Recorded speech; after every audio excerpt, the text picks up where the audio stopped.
बहुत समय की बात है। एक जंगल में एक शेर रहता था। वह अपनी गुफा में सो रहा था और वह पिछले 2 दिनों से भूखा भी था। उसी जंगल में लक्ष्मी नाम की एक गाय भी रहती थी। वह घास चरते चरते गलती से गुफा के पास जा पहुंची। गाय की आहट से शेर की नींद खुल गई। वह शेर धीरे धीरे गुफा के बाहर आया। शेर गाय को देखकर खुश हो गया। वह मन ही मन में सोच रहा था कि आज 2 दिनों की भूख मिट जाएगी। वह इस तंदुरुस्त गाय को खाएगा। और यह सोचकर शेर ने तेज दहाड़ लगाई। लक्ष्मी गाय शेर की आवाज़ सुनकर डर जाती है। जब वह अपने आसपास देखती है तो उसे कोई नज़र नहीं आया और उसके साथी भी छूट चुके थे। शेर ने कहा, मुझे 2 दिनों से कोई शिकार नहीं मिला। मैं 2 दिनों से भूखा हूँ। शायद इसलिए भगवान ने मेरा पेट भरने के लिए मेरे पास भेज दिया है। आज मैं तुझे खाकर अपनी भूख मिटा लूंगा। शेर की बात सुनकर लक्ष्मी गाय डर जाती है। वह रोते हुए शेर से कहती है, मुझे जाने दो, मुझे मत खाओ। मेरा एक छोटा बच्चा है जो अभी सिर्फ मेरा ही दूध पीता है और उसे घास खाना अभी तक नहीं आया है।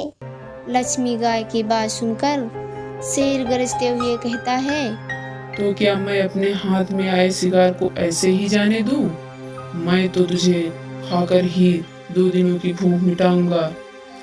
शेर के ऐसा कहने पर लक्ष्मी गाय उसके सामने रोने लगी और विनती करते हुए कहती है, आज मुझे जाने दो।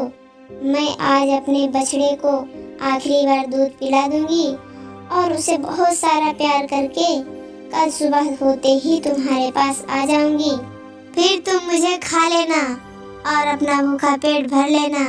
शेर लक्ष्मी की यह बात मान लेता है और धमकी देते हुए यह कहता है, अगर कल तुम नहीं आई तो मैं तेरे पास आऊंगा। फिर तुझे और तेरे बेटे दोनों को खा जाऊंगा। लक्ष्मी गाय शेर की बात सुनकर खुश हो जाती है और शेर को अपना वचन देकर वापस वहां से सीधे अपने बछड़े के पास जाती है।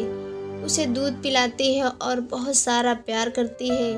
फिर बछड़े को शेर के साथ हुई सारी घटना बताती है और कहती है, तुम्हें अब अपना ख्याल खुद ही रखना होगा। मैं कल सुबह होते ही अपना वचन पूरा करने के लिए शेर के पास चली जाऊंगी। अपनी माँ की बातें सुनकर बछड़ा रोने लगता है। दूसरे दिन सुबह होते ही लक्ष्मी गाय जंगल की तरफ निकल पड़ी और शेर की गुफा के पास जा पहुंची। शेर से कहती है, अपने वचन के अनुसार मैं तुम्हारे पास आ गई हूँ। अब तुम मुझे खा सकते हो। गाय की आवाज़ सुनकर शेर अपनी गुफा से बाहर निकल आया और भगवान के रूप में प्रकट हो जाते हैं। भगवान लक्ष्मी गाय से कहते हैं, मैं तो तुम्हारी परीक्षा ले रहा था। तुम अपने वचन की पक्की हो। मैं इससे बहुत प्रसन्न हुआ। तुम अब अपने बछड़े के पास जा सकती हो।